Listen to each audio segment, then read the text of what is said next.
My feet were locked in iron chains. They were getting ready to throw me into the sea to feed the sharks. I struggled desperately in the chaos. I snatched a handgun from one of Nicolas. The next second, the kidnappers threw the anchor into the ocean. As the anchor constantly dragged into the water, luckily, I grabbed the railing at the back of the boat with everything I had.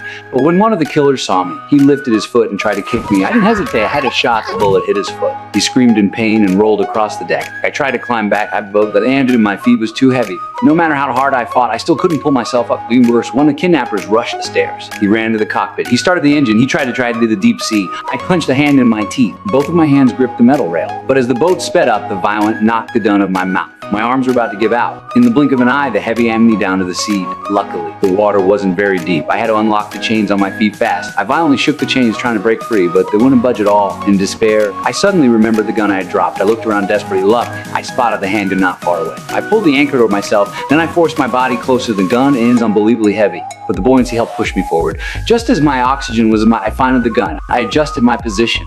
I aimed at the chain on my feet. I pulled the trigger. I shot upward from the sea, but I finally broke the surface. But now I was stranded in the middle of the ocean. I noticed a foam cooler floating nearby. I used my last bit to swim toward it. I wrapped arms around it. I drifted at sea for an entire day. Just when I was about to lose all hope, a speedboat suddenly appeared. A group of young people were on board. I desperately signaled thirst. Then someone tossed me a can of beer.